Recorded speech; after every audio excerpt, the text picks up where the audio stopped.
Tudo bem, pessoal? De volta aqui no canal do Sormani para comentar os jogos desta quarta-feira, jogos do início desta 29ª rodada do Campeonato Brasileiro. E antes de falar sobre eles, eu queria pedir para vocês se inscreverem aqui no canal, tá bom? Se inscrevam, dê seu like, acione o sininho, que é muito importante para mim. Gente, é o seguinte, essa rodada não foi grande coisa não, viu? Esse começo de rodada, porque na verdade ela termina nessa quinta-feira com 2 jogos, né? Na verdade são 3 jogos, Santos e Curitiba, Internacional e Vasco, e Fortaleza e Botafogo. Aliás, Fortaleza e Botafogo foi adiado, perdão, foi adiado. Então o único resultado bom foi essa vitória do Fluminense sobre o Goiás, por 5-3. Porque a vitória do Cruzeiro por 3-0 sobre o Bahia, o Cruzeiro já estava lá em cima, entendeu? O Bahia, o Cruzeiro e o Bahia estavam brigando. Perdão, Cruzeiro e o Bahia estavam brigando. O Cruzeiro tinha 34, o Bahia também 34, entendeu? Se tem um empate ali, os dois vão para 35, se uma vitória do Santos amanhã contra o Curitiba, ia 33, 2 pontos deles. Mas não, agora o Cruzeiro dá uma desgarrada, E o Santos já jogou contra o Cruzeiro, já jogou contra o Bahia também, entendeu? Então o Bahia para nos 34, o Cruzeiro vai a 37 pontos. E o Corinthians foi até Mato Grosso e em Cuiabá bateu o time da casa por 1-0. Resultado que também para o Santos não foi nada bom, porque se o Corinthians perde o jogo, o Cuiabá, que já estava com 37, pulava para 40 e já sumia, já abria vantagem. E o Corinthians pararia nos 33 pontos. E em caso de vitória do Santos sobre o Coritiba, nesta quinta-feira, o Santos igualaria em números o Corinthians, mas ficaria com uma vitória a mais e deixaria o Corinthians para trás. Então o que aconteceu, gente? Então o negócio é o seguinte, se o Santos ganhar do Coritiba, ele vai a 33 pontos. 33 pontos. Ele só sai da zona do rebaixamento se o Vasco não vencer o Internacional. Se houver um empate, beleza, ele vai de 30, ele vai para 31. Se ele perder, ele para nos 30 e o Santos vai para 33. Por quê? Porque se o Vasco vencer o Internacional e o Santos ganhar do Coritiba, Vasco tem um saldo negativo menos pior, tá? Do que o do Santos. Tem menos 11, o Santos tem menos 21. Entendeu? Então o Vasco ficaria na frente do Santos por conta disso. Então, repito, gente, o Santos só sai da zona do rebaixamento nessa 29ª rodada se ele ganhar do Coritiba amanhã na Vila Belmiro e o Vasco não vencer o Internacional. Aí ele sai. Ele sai e dá uma respirada para tentar domingo contra o Corinthians um milagre.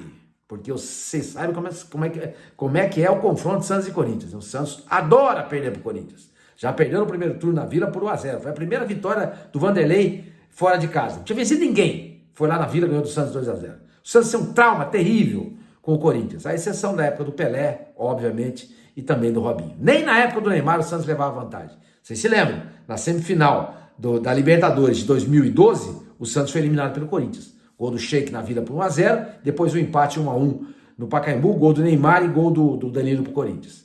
Então, se o Santos conseguisse vencendo o Coritiba e empatar com o Corinthians no domingo, vai ser um grande negócio. Vai ser um grande negócio, porque aí ele não dá chance para o pessoal lá da Rabeira encostar de novo.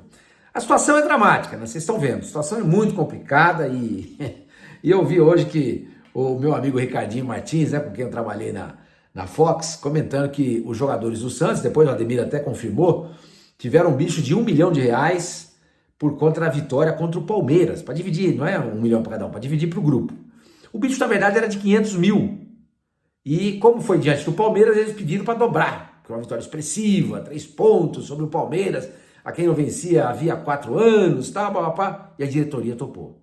Gente, pedir bicho nessa altura do campeonato, com o time na zona do rebaixamento, estando à frente apenas do Coritiba e do América, é vergonhoso. É falta de brio, de vergonha na cara o jogador fazer esse tipo de pedido para a diretoria. É uma vergonha completa. O jogador, aliás, deveria abrir mão do salário deles neste mês de outubro por conta desse 7-1 vergonhoso que o Santos tomou diante do Internacional. Eles iam chegar lá e falar assim, presidente, a gente tá abrindo mão, cara. A gente não merece ganhar o salário esse mês. Ah, mas ganhou do Palmeiras, ganhou do Bahia, ganhou do Vasco. Mas 7-1 foi demais, cara. piora mais ainda o saldo negativo do gol do Santos e destrói moralmente o time. Destrói. Como é que esse time vai jogar amanhã contra o Coritiba? Como é que vai estar o moral, o anímico do grupo? Então os caras vêm falar em bicho para não ser rebaixado. Isso é uma vergonha, uma vergonha. Bicho para mim, se eu sou o presidente do clube, só em 4 situações no Campeonato Brasileiro.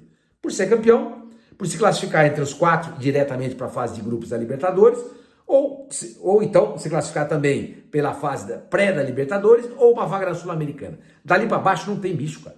Não tem bicho. Ah, mas o Santos não pode ser rebaixado porque o jogador vai ter que correr por isso, meu. Vai ter que correr por isso. Não tem bicho, não.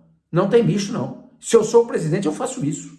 Se eu sou... Manda, sei lá o que é, o coordenador já o Galo, chama lá. Faz o seguinte, avisa o pessoal que agora é assim. Bicho só em caso de vitória, de ser campeão, de acabar entre os 4, pré-Libertadores e Sul-Americana. Avisa os caras.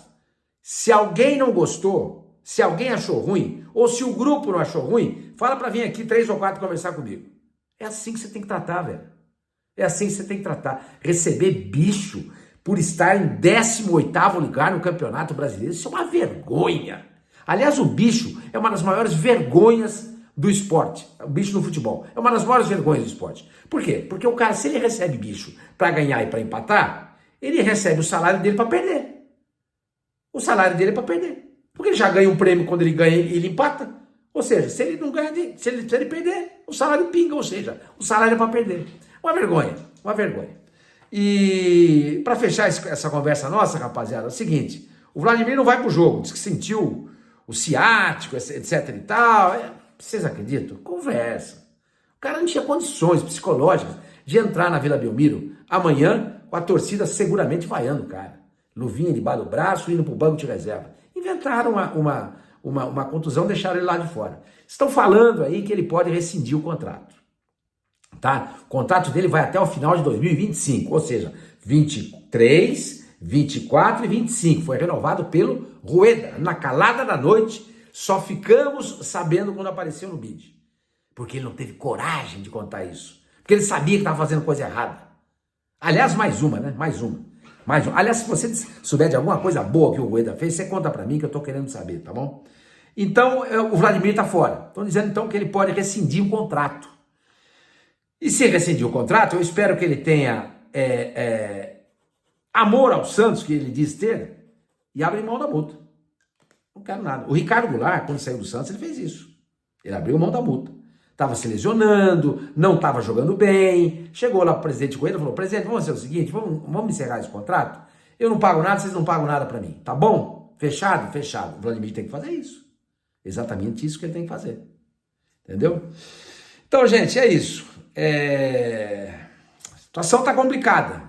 Mais uma vitória não basta, porque tem que torcer contra o Vasco. Tem que torcer contra o Vasco. E o Vasco pega o Internacional, que vem de uma vitória estrondosa diante do Santos. Tá animado. O Internacional ainda continua ameaçado, porque ele tem 35 pontos. Se Santos e Vasco vencerem, vão para 34, para 33. O Bahia tem 34. O Internacional continua ameaçado. Vamos ver se com essa corda no pescoço o Internacional consegue pelo menos tirar um pontinho desse jogo de amanhã contra o Vasco em São Januário. E o Santos, gente, pelo amor de Deus, se não ganhar do Coritiba, merece ser rebaixado.